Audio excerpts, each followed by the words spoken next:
Welcome to the show, everyone. Thanks for being here tonight. Crazy week. It's been a real busy week, and I hope you've been hanging out with me on SasquatchChronicles.com. A lot of cool shows this last week. I know on Wednesday I talked to Jim Atkins, and I want to thank Jim again for coming on the show. He's a retired deputy sheriff from Pike County, Georgia, and he talked about this property he always got called out to, and the old man would say that these creatures would tap on his windows, growl at him and his wife through the windows. One of them actually punched the home, and Jim said it looked like a giant had punched this old man's home. A lot of different things going on around this property. He talked about his dogs being killed. He talked about it mimicking him calling for his dogs. And what's interesting about this particular encounter is Jim really wasn't a believer in Sasquatch. You know, he thought if maybe a 0.5% chance this thing was real, it lived out in the Pacific Northwest, not in Pike County, Georgia. And it was really fascinating to talk with him and get some insight on what was going on and around this property during that time. What's fascinating is Jim actually walked away with a cast, and he made a cast from right next to this old man's property, put it in his closet, just kind of hung on to it for a couple of years. And then eventually, you know, as Jim tells the story, eventually he sent it off to Grover Krantz, then sent it off to Meldrum. And then even Jimmy Chilcutt took a look at it. The fingerprint forensic expert looked at it and said, hey, this is a non-human primate foot.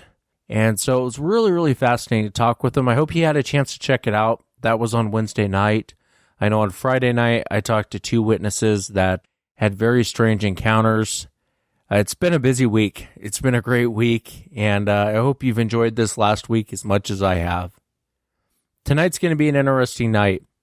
I'm going to be bringing Scott on here shortly, and Scott's actually a police officer, but he had a very terrifying encounter when he was 11 years old. These creatures were... I'll let Scott tell the story. It's going to be a scary night. I can tell you that much. It's going to be a fascinating night. It's going to be a scary night. He had gotten separated from a group. They were out hiking, and this creature basically started herding him away from the group, and the intentions weren't good. So look for that here in a moment. If you've had an encounter and you'd like to be on the show, shoot me an email. My email address is wes@sasquatchchronicles.com. And again, if you get a chance, check out the website. There's additional shows throughout the week. I try and keep the blog going. And so if you get a chance, please visit sasquatchchronicles.com. And I want to welcome Scott to the show. Scott's a police officer out there in Virginia, and he had a pretty interesting encounter. Well, I don't want to even say interesting, more of a scary encounter. But Scott, welcome to the show, and thank you for being here. Hey, thanks for having me. And if you would, now your encounter happened when you were 11 years old, correct? It did, in August 1994. And where did the encounter take place? It was so long ago, I don't remember the exact location, but it was in the Great Smoky Mountain National Park. We used to go there every weekend camping in the summertime. And it was on a trail, if anybody's familiar with the area, maybe between Mount LeConte and like the North Carolina border. It's somewhere in that area it's maybe about like a 15-mile radius, 20-mile radius in there. Like I said, I can't remember the exact trail. A lot of sightings in that area, for sure. If you would, tell us what you were doing, and then just kind of walk us right into the encounter. Tell us what you saw and tell us what you experienced. Yeah, absolutely. Well, like I said, my family and I used to go camping almost every weekend. A lot of those times, I was living in Knoxville, Tennessee at the time, not far. A lot of those times, we were able to bring friends along. And this particular weekend, it was my mother, my stepfather, and my two younger siblings, my sister and my brother. And we had 5 friends with us that were all boys under the age of 12. I'd say between like 8 years old and 12 years old. This was the second day of our trip. My parents used to take us out on trails a lot. We were really good on trails. They kind of trusted us. This day, it started off as a pretty nice sunny day. About 10 in the morning, we hiked up this trail. I would say it was a 2 or 3 mile trail, and it was, it wasn't like, the paved, easy walking path. I mean, it was a good hike, dirt trail, up the side of a mountain. When we got to the top of the trail, I remember that we, ate some lunch, and, then we started to head back. My parents, my mother and my stepfather were ahead of us a good distance. They started off about 10 or 15 minutes, in front of us, and, they told us kids, be safe, and we'll meet you at the bottom of the trail. So we started walking down the trail, maybe I'd say about a half a mile. And, we're all kids. Like I said, I was 11 years old, a few months from being 12. And so we were all making a bunch of noise, what kids do. And I'd say we were about a quarter mile down the trail, and it kind of it bottomed out a little bit before the elevation decreased again. And because of that, it kind of wound around this ridge line, and I would say the trail is probably, I don't know, 500 or 600 feet below the trail line. I'm just trying to give you a visual here. And there was a bend in the trail with the downhill side to our right and the uphill side to our left. I had been having problems with the shoelaces on my hiking boots. They were really worn out, and they kept coming untied. And so really it was just as simple. I bent down to tie them, and I was the last in line, and the group of 7 other kids walked around the bend in the trail. I remember there was like some rocky outcroppings, in that particular bend. I guess that's why the trail went around it. And so I spent maybe 2 or 3 minutes. I mean, no big deal. I would catch up with them. They were only 2 or 3 minutes ahead of me. I tied my shoe, and I stood up. When I stood up, I caught a glimpse of a really large black object down the hill, maybe about 50 feet in front of me, and about 16 or 17 feet in elevation below me. I'd seen plenty of bears in the Smoky Mountains because, like I said, camping all the time. And that was my first thought, that it was a bear, and it just looked out of place because, this is the summertime in the Smokies, everything's green. So it's, giant black blob. That's what you immediately think. And, my eyes kind of adjusted to the sight, and I noticed this thing was really, really still, and it was really, really massive. I mean, that's the only way I can describe it, is just massive. And like I said, it was about 50 feet away from me. So I looked at it, and I remember my first thought being, that is a huge gorilla, because you could immediately tell. I mean, I could immediately tell it wasn't a bear because the black bears are not that large. I mean, this was 4 times the size of a black bear, to me as an 11-year-old. And it had a face. It had a face that was, I mean, like I said, I described it as a gorilla, kind of like a gorilla, but kind of like a man. I remember being so incredibly shocked by it. I think I maybe tried to scream, but instead just took a deep breath. And it was staring right at me. And I started to back up the trail a little bit. When I began to move, and this is all taking place within 20 seconds, when I began to move, it turned towards the uphill and bounded in maybe 2 or 3 steps, and oddly, pretty quietly, on through the trail and in front of me on the trail, and stood there like a brick wall. I get a little emotional about it now, just thinking about it, because just remembering how terrified I was, and this is forever ago. But when it came up on the trail, it faced me, and it was right about where the trail bent around to where you couldn't see the rest of the trail. So, and I backed up a little more. So this time I'm probably a good 20 feet further back, so about 70 feet away. And it went down on all fours and kind of like curled its. I could tell it was like curling its upper lip. Like if you watch footage of like apes in a zoo, they kind of make the funny ape faces. It kind of did that, and as it went down on all fours, and but it didn't growl at me. It made a almost like a made like a monkey noise, it, how to describe it, but a little more breathy. It was kind of, would you like me to kind of demonstrate? Yeah, go ahead. Kind of like a whoo, whoo, whoo, kind of like a bellowy, low-toned whooping at me. But, it wasn't particularly loud. And it stood there kind of like an offensive lineman in a football game. When it made the noise, that's when I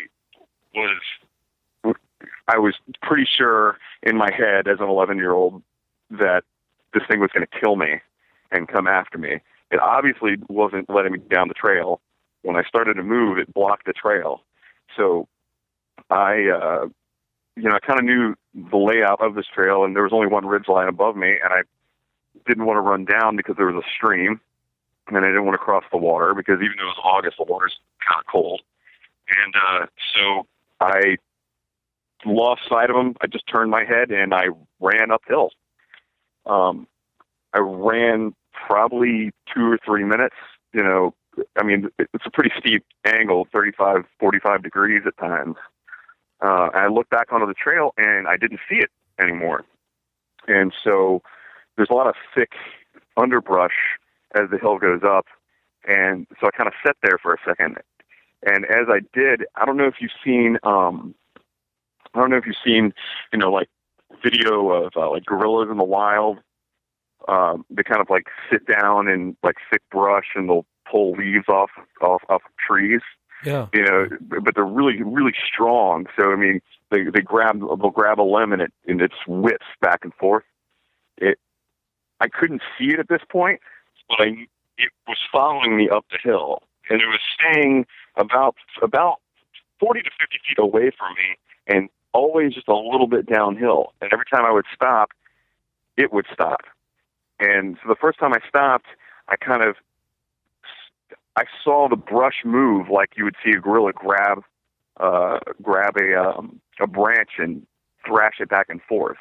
Like it wanted me to know that it was there, maybe, or maybe it was trying to, clear the brush in front of it so it could get at me.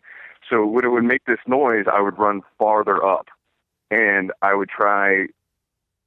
I couldn't run back up the hill because there was hardly anybody on this trail. I knew there was nobody behind our group, and that's the other thing. It was pretty sparse, for being August. This trail didn't really have many people on it, and I was just terrified. I mean, I guess, I had a lot of outdoor experience, so I wasn't really afraid of the woods. Any fear of the woods I had was completely overpowered by how terrified I was of this thing that I had just seen. So I began to kind of run down the hill a little bit, and when I would run, I could just hear it crashing through the brush, and it was almost like it was trying to stay out of my sight, but it was pacing me in front of me. Like, I kind of got the feeling like it was trying to herd me. It never charged at me any closer. If it came any closer to me, it would move steadily closer. It wasn't like a big bounding motion like at first. So this continued, and I made it within 20 or 30 feet to the top of this ridge line. And then I wasn't going to go over the mountain. I didn't know it was there, but I could still sort of see the trail, or, at least the view was the same as it was down on the trail. So I knew kind of where it was at the whole time. I remember shivering the entire time. And this initial contact lasted maybe 40 minutes or so. The strange thing is I don't remember screaming for help. I think it was one of the only times in my life that I was actually too afraid to scream or to yell out. I was pretty much singularly focused. I mean, even when I remember running, I say running, but I mean, it was so thick, it was, hard to run. Moving as fast as I could, I guess. It was hard to focus on anything else but where it was. And every time, like I said, I would stop occasionally because I was tired or I wanted to listen to where it was. And every time I did, I would stop and then few seconds later, I would hear the brush settle. It maintains 40, 50 feet away from me and slightly downhill and in front of me the entire time. I did this for about 40 minutes, moving as fast as I can. Like I said, in 40 minutes, I probably only covered 400 yards. I mean, that's just a guesstimation. You know, like I said, I was 11 years old. Could have been shorter than that. The only other time I saw it was probably 45 minutes after I initially saw it. I mean, like I said, I heard it the whole time, and I could see its location from where the brush was moving, or where it would pull. It would, so occasionally when I would stop, it would like pull limbs off of trees or shake brush, kind of like letting me know, like almost. It seemed to me like a physical barrier. Like I said before, it was like I was being herded. Yeah, it seems like it was almost kind of tormenting you. I mean, God, you're trying to get away from it, and it's following you, but it's not. It's keeping a distance from you, but at the same time, it's kind of it's playing with you. Yeah, it's playing, but you know, probably the most sinister playtime ever. You know, Yeah, like I mean, like a cat and a mouse is what it sounds like. Right. I mean, and honestly, even to this day, I hardly told anybody. I mean, I told my wife the story, but I mean, it gives me shivers speaking about it now, actually, and it's something that I've always like kept really close to the vest.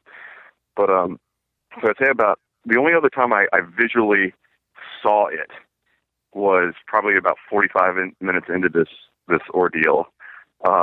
I stopped. I remember there was a log that was laid down. It was obviously from a deadfall. It was like a deadfall.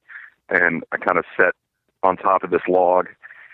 I looked down the hill, and at this time it was still, like I said, always about 40 or 50 feet away from me. But I saw it from, I guess, the chest is a large area, probably from like the nipples up, I would guess.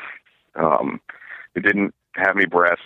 And when I stopped on this log and I saw it from that height up, it wasn't making a grimacing face at me. It wasn't showing its teeth. I never saw it flip its lip again. It just stared at me. Really, I mean, we just kind of had a staring contest, and that second visual sighting was maybe 2 or 3 minutes.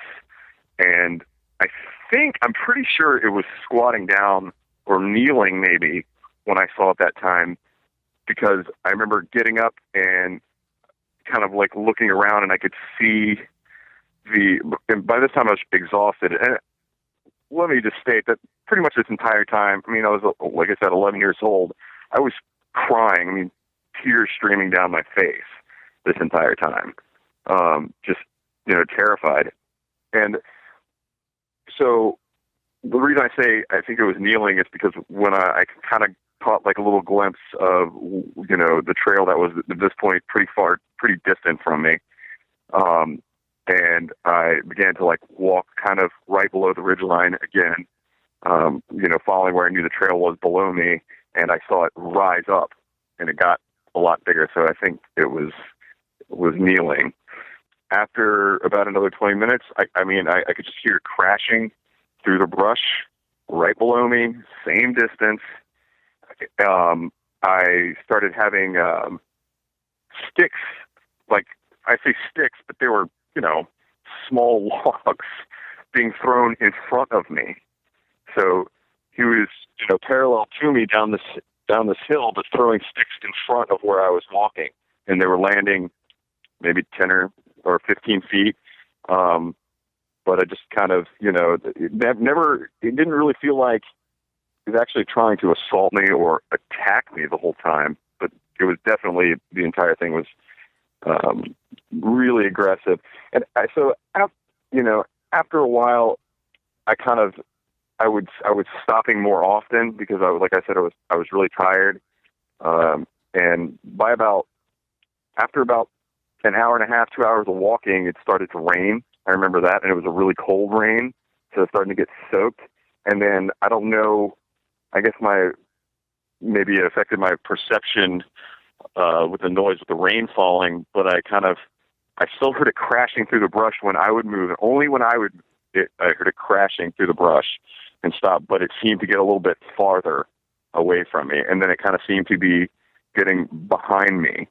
And there came a point, and I'm guesstimating here, I would say probably about 2.5 to 3 hours into this, where I saw the trail. I was very high above it, and I just decided that, like I said, I was exhausted and just crying. I kind of was like at the point of like giving up.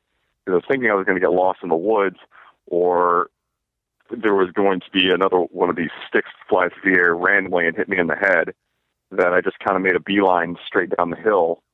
And it seemed to kind of honestly just kind of fade out, kind of peter out, where he was more distant. I stopped having things thrown at me, and I finally eventually saw the little dirt parking lot at the trailhead. And at that point, I really wasn't hearing anything. It was probably the last 15 minutes, and I was yelling and screaming and saying, "Hey, I'm up here, I'm up here." And I walked down the trail, and that's when my parents had realized I was missing at that point. I mean, within 30 minutes of the rest of the group, they told them I wasn't with them. They don't know where I went. They didn't see me leave. And honestly, my parents were, pardon my language, they were pissed off at me for being gone. But I think my mother used some expletives to the effect of, where, the F were you? But when she saw me, I mean, I'm like covered. I have like scratches, from thorns, and all the brush that I was running through. I was soaked to the bone, and I was crying still and shivering. And I do remember they were out there with park rangers, and what I seem to recall is a law enforcement officer of some kind. I know that, they had gun belts and, duty gear, and had what looked like a police car. I couldn't tell you what the agency. I don't know if sheriffs operate inside that national park or not. But, ask me what happened. What do I tell them? I'm thinking I'm going to get in trouble because they think I just wandered off. And I do remember telling them, I just want to get out of here. I'll tell you later. I just want to get out of here. But I do remember, and I confirmed this with my mom on the phone recently. She said that I told everybody it was a bear, and I saw a bear come to the trail, and I told them that I ran back up the trail, and when I did, I lost sight of the trail, and it just took me a while to get back. I know the other kids in my group were I actually remember getting laughed at by a friend of mine by the name of Corey. I'm not in touch with him anymore, but basically, little kid stuff, calling me a wuss and everything.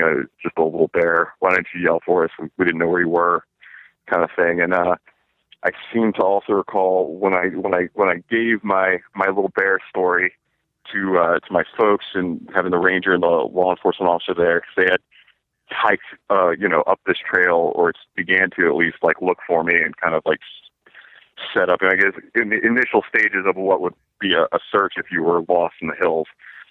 I do remember the park ranger saying, "Well, that doesn't make sense that a bear would have just chased him off, and not if it was an aggressive, like something effective. If it was an aggressive bear that like chased him, it would have attacked him. It would have got him." Right, yeah. Right. And you're saying that didn't really make sense. Now, I think maybe my parents blew that off. They don't really, not wildlife experts. I mean, we spent a lot of time in the woods, but they had never encountered a bear. What do they even know? And I think it was the last day of our trip. It was just a weekend thing. And I think they just kind of, just decided to wrap it up, and the weather turned bad. I do remember that we got out of there. We went back to our campsite, which was in a regular established campground at the time. And we left. We went back to Knoxville. And, but this incident began a string of probably about 3 years where I had extreme anxiety issues as a preteen and, early teen, probably till I was about 14 or 15 years old.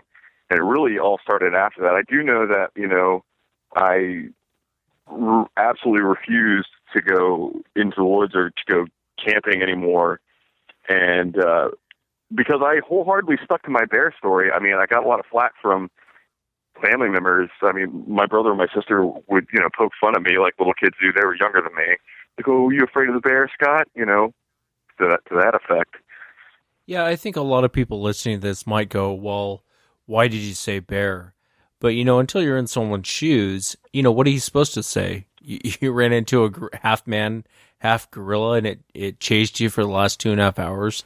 Even most adults wouldn't know what to say in a situation like that. Yeah, absolutely. And you have to understand, I mean, I guess you'd have to know my family to understand there were a bunch of very analytical people, very educated, into the scientific method. I mean, my stepfather, great guy, I love him, but, he's, any kind of, if I don't want to relate, into the conspiracy theory, but just as an example, any sort of conspiracy beyond like an official line or like established scientific doctrine, he would dismiss outright.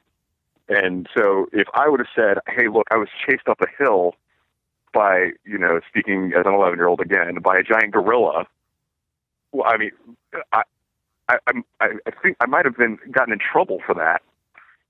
I mean, yeah, they would have said you were lying or... Right. And being so completely exhausted. And I mean, I don't think my mom ever, I think she bought the bear story, but I don't think she understood why I was so affected by it. I mean, when I say, obviously it's been so long, I'm a little calmer speaking about it now, but I mean, I can't tell you enough. I mean, just shivering, crying, and that lasted all day.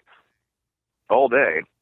I mean, I don't think I told the story to another person for a really long time. I mean, I think maybe the first person I told about it was a friend of mine in college that I actually had grown up with, grown up with in high school. I think I maybe told my buddy a little bit of the story, but the first person I told the complete story to was my wife, and then I only told her about it after we were already engaged, so over 1.5 years into our relationship.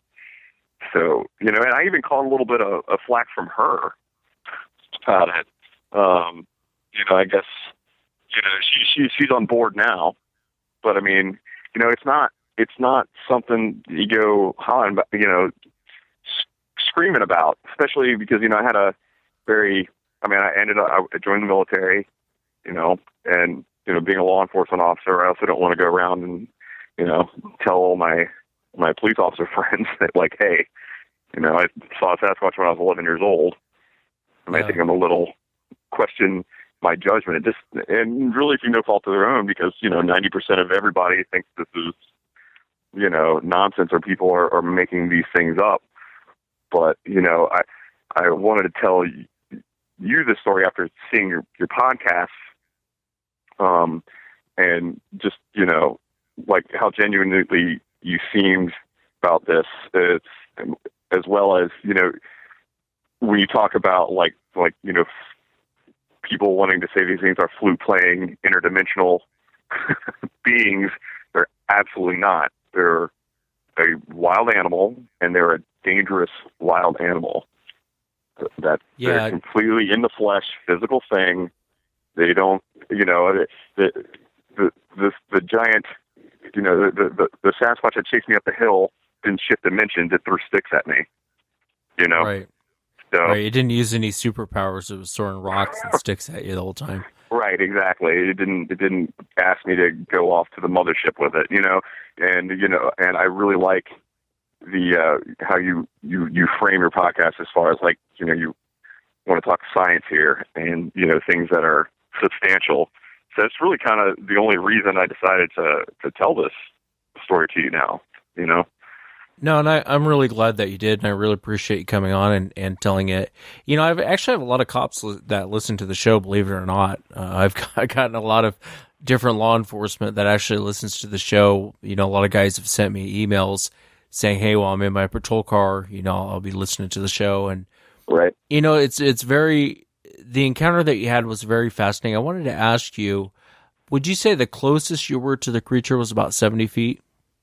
The closest I was to him was when he bounded, and the best visual I had was when and I say he because I didn't see any breath, so I mean, I'm assuming it was a male, when it first bounded up onto the trail I was at. That was 40 to 50 feet. Yeah, and that's what I mean when you had a good look at him. Right. I'm sure he was closer to you at times. But can you kind of describe what you saw for the audience? You know, a lot of people haven't seen a Sasquatch. A lot of people out there, you know, the first comment they'll always make is, I really want to see one of these things. And my comment to them is always, be careful what you wish for. Yeah.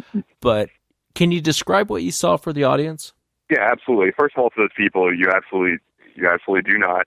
It will, if you're an outdoor lover, it will keep you out of the woods for years. I guess best way to kind of let people wrap their heads around it, give the closest description. It was, if you've seen the Patterson film, it was that minus breasts, and it was slimmer, like a slimmer build, kind of like, and was jacked up like a bodybuilder. Really, I mean, huge shoulders, giant traps. I've heard people say they don't. You know, it looks like they have almost no neck. I saw a neck, and it didn't. As I recall, like I said, it was a long time ago. As I recall, it didn't seem to be abnormally short. But what made it look like, I guess you would say, made it look like it didn't have a neck was it had gigantic trapezoid muscles that came up. I mean, from the outside of its, you know, shoulders to the base of its skull, I guess, in the back. It didn't have a gorilla nose. It had more of it was a flat wide nose, but I guess the nostrils weren't as pronounced. Do you understand what I mean? Like, if you see a gorilla, the nostrils kind of flare up and out, but it wasn't right. It wasn't that. It was that type of nose, but the nostrils were less pronounced. I didn't notice a lot. The skin of the face didn't have hair on it, and that's the other thing. It didn't look like fur to me. Like, if you see a bear, like a black bear in the woods, it's fur. You automatically, you know, if you know anything about wild animals, you know what fur looks like. You know, it seems more groomed and uniform, and have like kind of almost a shine to it. I guess what I'm saying is it looked more like hair, and I do remember that it had leaves, like dead leaves, kind of like stuck on it, as if it had been like rolling around right in the dirt, maybe. But it was black, and the skin on the face was like a really dark gray to black. And I do remember its eyes. I remember its eyes being pronounced only because they were set back in its head. Does that make sense? Yeah, like they weren't. Help. Yeah, they weren't like super large eyeballs in and of themselves, but they were set back, so it was very pronounced. And I guess the biggest thing I remember about it, besides being absolutely huge, and like I said, I'm 6'3" now, and even at 11, 12 years old, I was, about 5 feet tall. Like I said, I probably came up to only maybe its pec muscles, and that's, I'm guessing that because of the distance I was away from it. I guess, and it's a long time ago, so it's hard to judge perfect distance. But I mean, I'm guessing 8 to 8.5 feet tall, about 8 feet tall. Can you talk about how it was proportioned? Was it proportioned like a person, or from what you remember, or if you remember exactly how it was proportioned, like the arms and the legs and? Sure, yeah. If you just looked at its torso, it was built like a bodybuilder. But looking at it, it was like its legs. Its legs were disproportionately small for its size, and its arms were disproportionately large for its size, if that makes sense. So longer, ganglier arms, shorter, stubby legs than what you would think that it should be. It kind of, I mean, like I said, when I say it was built like a bodybuilder, and I describe it being thinner than what you see on the Patterson film, you're talking, if you looked at it, when I looked at its head arm, it's from its shoulders, it came to its waist, it came down kind of almost in a V. Like, not that it was super skinny or emaciated, but it was just built. It had muscle. I mean, it was, Like it'd been doing too much steroids in its life, you know? Right? Yeah, like you take the biggest NFL player you could find and cross him with a bigger version of Shaq, I guess. Yeah, yeah, and they're kind of proportioned like a cartoon. I guess that's not a great example, but I guess there's a famous footage of a gorilla that's up walking around on two legs, Mm-hmm. and as it's up walking around on two legs, it looks like it has from about the knee down these short little stubby shins and these extra long arms. Like everyone's seen a gorilla, but when you Sure. see them up walking around on two legs, I remember in my own encounter, it was like, yeah, it's kind of like that. I mean, that's kind of how it's proportioned. I mean, and I could see in your mind being 11 years old going, why is there a gorilla out here? And why is he giving me a hard time about getting down this trail? And saying that, I will say, before, like by that age, I had heard of Sasquatch or Bigfoot. Never really had interested me too much, but I mean, I had heard of it. I mean, it's in the lexicon. We know, you heard about it, but it's funny because when I saw it, I think maybe just because I was how terrified I was, I didn't put the two and two together. You know what I mean? Like I didn't my brain didn't automatically connect like, oh, Bigfoot. It just said giant gorilla standing in front of me on trail. It was more of like, especially as a kid, like a very instinctual, like visceral kind of. The biggest thing is just seeing it standing there in the track, and I can see it pretty clear in my head, and how memories kind of fade, but this is one of the ones that stays in kind of HD in your mind. Just thinking, just overwhelming sense that I would be killed. That and not, obviously not wanting that. And I didn't want to, I think honestly, also part of the reason I decided to run this guy, I didn't want to look at it anymore. Yeah. I mean, if that makes sense, I did not want to look at this thing anymore. When you put your head under the sheet, kind of like as a kid, if you, think there's a monster in your closet, you put the sheet over your head kind of thing, but there wasn't a sheet big enough kind of, so I just ran. No, and that does make sense. And a couple of things about your encounter that really intrigued me. Well, there's a lot of things that come to mind. Missing 411, people disappearing in the forest is the first thing that pops in my mind. But, I had this guy on the show, and I told you this before, Scott, and they were out on dirt bikes, and they were going down a trail, and I wish I could remember where it was, but they were going down a trail, and he was the last one in line, and his bike broke down. And if you've ever been on a dirt bike, you really can't hear the guy behind you. So they all keep riding forward, and the guy gets left behind. Well, he gets off his bike and starts walking it, and this creature comes out from the brush and stands in the trail and blocks him from leaving. And then it does a lip flip. It shows its teeth, and it's kind of like what you and I were talking before, I had a primatologist one time on the show, and he said that's why you don't smile at non-human primates, because it's an aggressive, it's showing your teeth is not a good thing.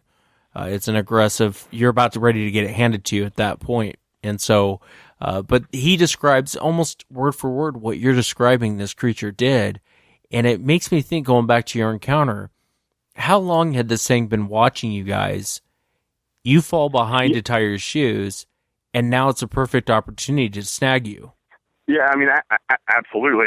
You would think, I mean, looking back on it, do I think it was just randomly standing next to the trail? No, of course not. I mean, I was with 8 kids under 12 years old. We were making jokes, and our parents were ahead of us, so we were being as loud and obnoxious as we could possibly be, because we didn't have to have any, civility in front of the grown-ups, right? So, I mean, laughing and screaming and hollering through the woods in the middle of the trail. I mean, to be honest, I remember us being so loud. I mean, it could have been, it was massive. It could have been stomping through the woods next to us, and we probably wouldn't have heard it. I mean, that group of kids almost probably as loud as a dirt bike. So, I mean, do I think it could have been? And at the end of this, the trail, or the destination, there was a small waterfall, and there's a water source that came down. So, I mean, good reason to be in the area, I guess, if you're, a extraordinarily large primate. I'm sure you drink a lot of water. So, What was your impression of what it was doing? What was your impression? And then having time to reflect on it, looking back, what do you think its intention was with you? looking back on it is probably the best way I can describe it, because when this happened to me, I was probably, I really wasn't thinking in those terms. Like I said, I was pretty much just running off of fear and, I guess a survival instinct. Looking back on it, like I said before, I think maybe it obviously intentionally separated me, and it herded me away from this group. I do think that at any time, and you referenced like the Missing 401 books, which I'm sort of familiar with. It could have grabbed me. I mean, it was like it was the equivalent of being in an empty parking garage in the middle of the night and being robbed. There's nobody around to save you, So I think if it wanted to grab me, it could have. Maybe it was trying to get me to a place where it could grab me, and I think possibly the stick throwing, the small log throwing after, like I said, after about an hour or so, I think maybe it was confused as to why I was running away from it, or that I had the ability to run away from it. Like I said, it could have caught me.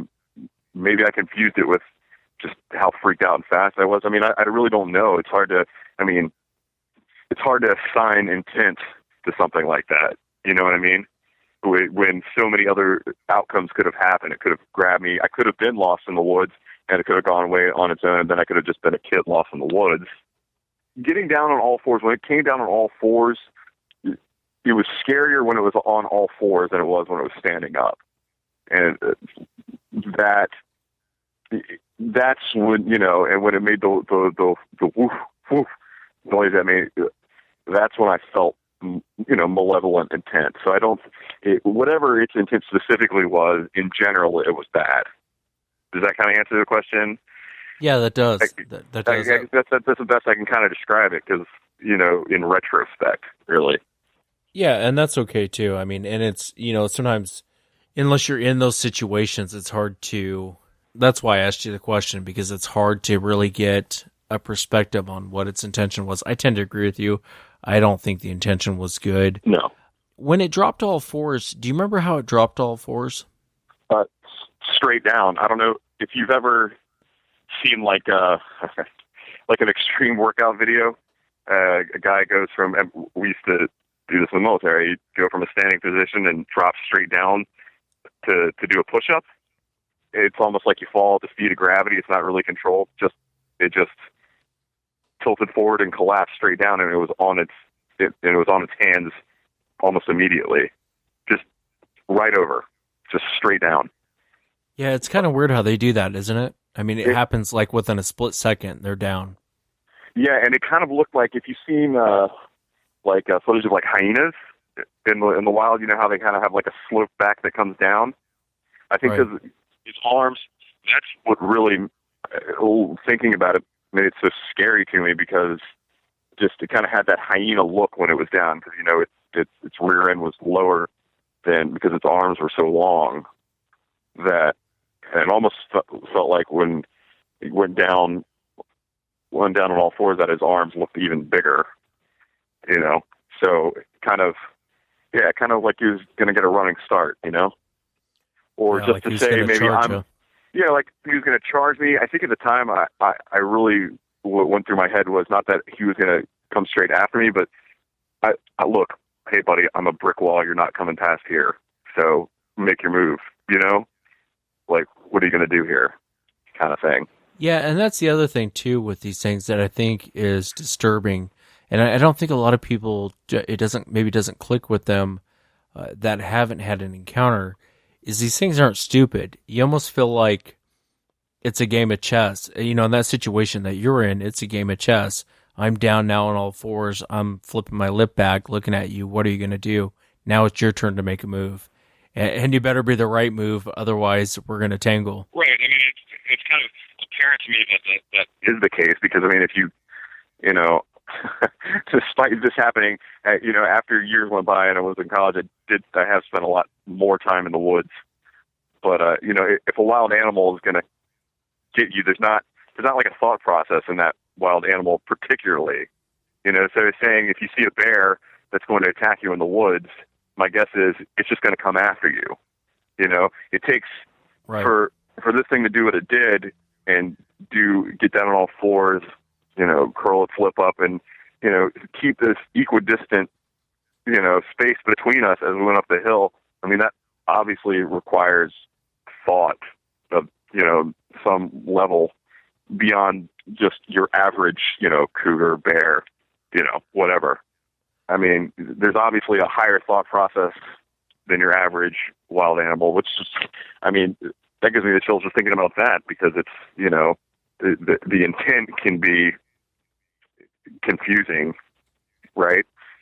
You don't know if it's just playing with you or it doesn't want to actually kill me or hurt me away and do, God knows what.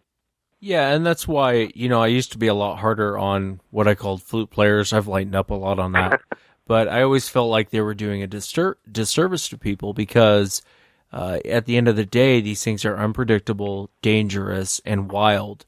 And to throw out a blanket statement that you can go out there and, give them muffins and play the flute for them, it's just not reality. It's not the case with these things. These things generally don't want anything to do with you.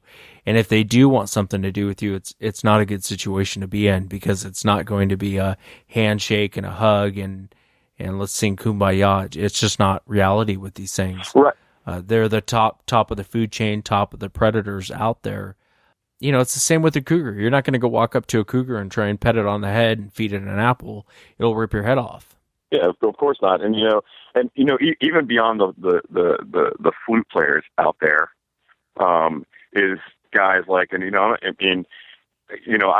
seen it just as an example episodes of Finding Bigfoot, and it's I guess done by the founder of the BFRO. It's fine and great. I mean, I realize it's reality television. A lot of it's probably just the fodder for television. But even to that extent, to try to, even if you're not a flute player.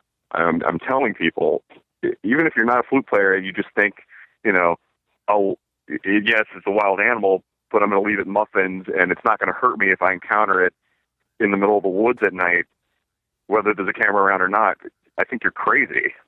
I mean, that's obviously coming from my own personal experience with this, but that is equally almost as crazy to me to, want to make friends or even, if you're going to sit in the middle of the woods and, go bigfooting, great, that's fine. More power to you. I've thought about doing it recently, but be armed. Be armed. Same thing as if you were trying to lure a cougar in. You're not going to, like you said, you're not going to want to lure a cougar in without having, a firearm that could take it down. You just don't know what it's going to do. Yeah, they're unpredictable, very, very unpredictable. And, it's like I've said before on the show in the past, sometimes you might come across these things, they might get up and walk away, and sometimes they might not. And if they don't, you're in trouble because they're not there to make friends with you. Let me ask you, did you ever go back to your mom and say, hey, Mom, you know what, I didn't actually see a bear that day. Here's kind of what really happened. No, I have never, ever told my mother or my stepfather this story at all. I told my little brother about it now that we were adults, and maybe that was just a few years ago. And, we have a pretty close relationship. He kind of gave me, the nod, like, he's a pretty analytical dude too, but, I trust him, and he seemed to be, pretty okay with it. And, he remembers my demeanor after this, and he remembers this, when this happened. He was probably 8 or 9 years old. I think he was 8 when this happened. But no, I've never told my mom. Matter of fact, when I spoke to my mom when I was considering, contacting me about this, to ask her, try to get more specifics of to narrow down the area that we were at, and ask her what she remembers talking to the park rangers about when it was, realized that I was missing. And she actually asked me, why I was bringing it up. And I just told her it was just out of curiosity. And then I think moved on to something else. I just, it's not even that I don't feel comfortable telling my mom. I don't know. It's just not in a way necessary. I don't want to scare her. I don't want her to, I think she might be a little bit like, hey, why don't you tell me this at the time? But no, we've never really talked about it. I mean, we've talked about me occasionally, I think over the years, like, that incident, but not the specifics of, what actually happened really. And my sister know as well. So, I mean, I think beyond, you have really only shared the story with, just a handful of people. Literally, I could probably count them on one hand. So yeah, it's, this is a very, very fascinating topic. I go back to, and I send it over to you, Scott. And if you get a free chance, in the next couple of days, check out Wednesday's show when I had the cop on. I mean, it was the same sort of thing, and his warning was the same warning you're giving, same warning I gave. He said that particular situation, long story short, these creatures went up and were tormenting this old couple, but they were emaciated. Even Dr. Meldrum looked at the tracks and assumed that this thing was emaciated. And what it did is it ate all the dog food. It broke into this guy's barn, ate all the dog food. When all that was gone, then it killed his dogs. And then even the cop, by the end of it, who didn't believe in Sasquatch at all, right, by the end of it, he was convinced these creatures were trying to get the old couple out of the home. And he thought for sure they'd end up being a missing persons case. But I say that to say this, in your situation, and in a lot of people's situations you hear on the show, they're not good encounters. They're not happy encounters. They're not. Occasionally I'll have people on that they saw it cross a road, or they'll say they saw it from a distance. But people that have had up close and personal encounters like yourself, they're generally not happy memories. No, this is one of my least happy memories, honestly, and not just of my childhood. Ever since then, I fought in Iraq. I don't remember being as scared in the moment. I mean, I hate to sound like I'm assigning some kind of general malevolence to these things across the board, because like I said, I'm sure there's different intent like we talked about, but definitely there's a high probability of being very dangerous. And you were bringing up the missing 401 cases. I mean, I've read through some of them, some of the cases. My wife actually got me the book from the Western United States, because she knew I'd probably be interested in this. And, it was just reading a few of those cases. It was just, to me at least, I could be wrong. I mean, sure, some of them are different, but to me, it just seems that's what it was. I can absolutely attribute that because, and I can almost put myself, obviously I don't know what these people went through, but I could put myself in those shoes just because of the thing that happened to me, being separated like that. I mean, it's an easy, it's almost like a logical flow in my head that's what some of these things could be. And to be honest, when, I read some of these stories, it almost made me have more of a sense of fear for my past, if that makes sense. Like being even more afraid of the thing that happened to me, because I didn't really, I guess I had a thought in the past about maybe that's what was going on, but really that kind of learning about some of those stories, like I said, I haven't gone through, the full range, but, makes me wonder if that's exactly what happened to some of these people. Yeah, it does make you wonder, especially when you read a lot of these cases.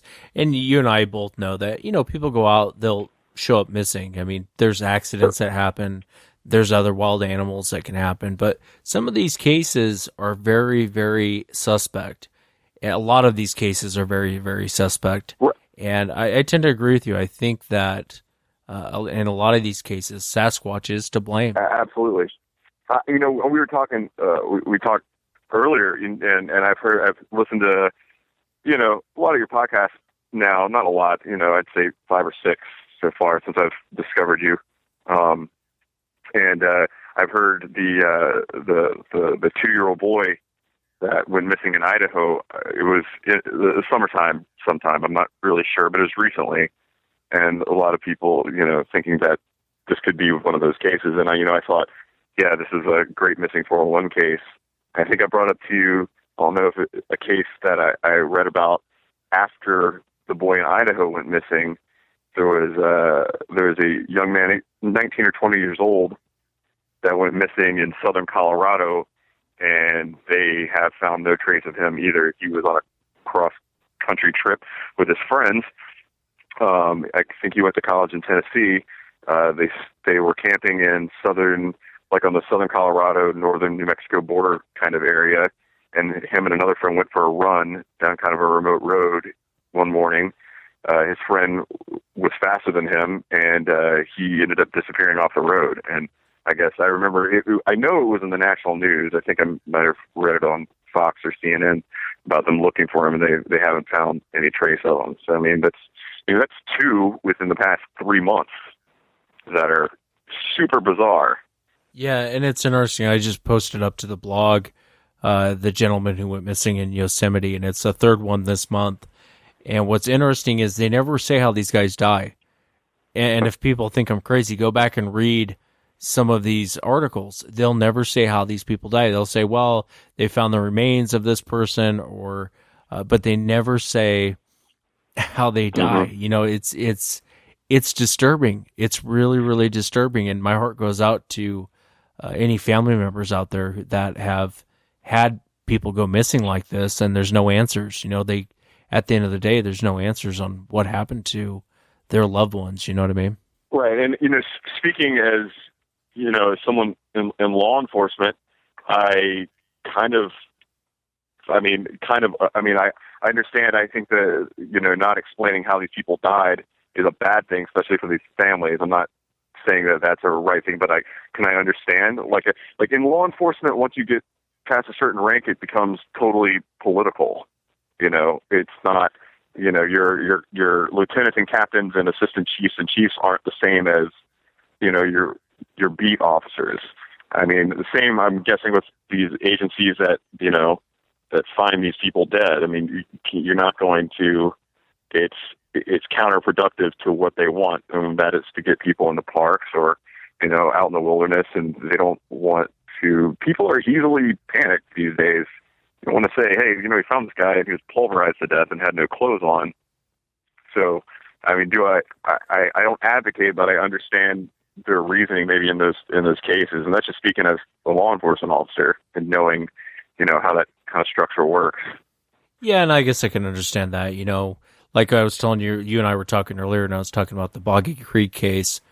In Boggy Creek, when all of that happened, there was posses being formed, and I was shocked no hunters were actually shot during that whole thing because the public wanted blood. They wanted to go out and kill this thing, and right. So I guess I can understand that. Yeah, I mean, it becomes, and I'm not really talking about black helicopter conspiracies here. I'm just saying, just in a bureaucracy, and all law enforcement ends up being a bureaucracy, and especially more towards the top, and it becomes kind of a thing, not like an evil, like, oh, let's cover this up, for, they don't have like terrible intent, but they just don't want to publicize it because it doesn't, and it almost doesn't look bad for the agency. If you have to have a spokesperson that's a captain coming out saying, hey, this is a super odd death, there's no captain that I know that wants to go do that for any agency, so it's better to just kind of like let it trail off and die. That, and people go missing, also as a law enforcement officer, people go missing all the time, urban areas and out in the middle of nowhere. So, I mean, it's easy to, collectively to lose your memory of those things, It's another person that's gone. Yeah, and we have a short attention span as a public. But, oh, definitely. I can't thank enough for coming on. I know you haven't shared this story with hardly anyone, And I feel honored that you wanted to come on, and Scott, and share it. And I just can't thank you enough for coming on and sharing it, man. I really do appreciate it very much. Yeah, absolutely. And same to you. I really do appreciate it. It's been kind of nice to. It's not a little nerve wracking to get it off my chest, but like I said, after listening to you, really appreciate the work you've done, and I like the concise, very reasonable manner in which you pursue these things. So I've never really wanted to, I guess, be able to tell that in a public forum until I really saw your podcast. So I appreciate that. It kind of feels a little better now.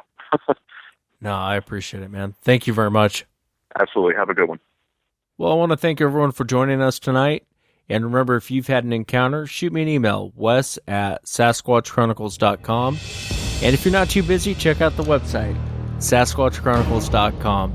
Have a good night, everyone.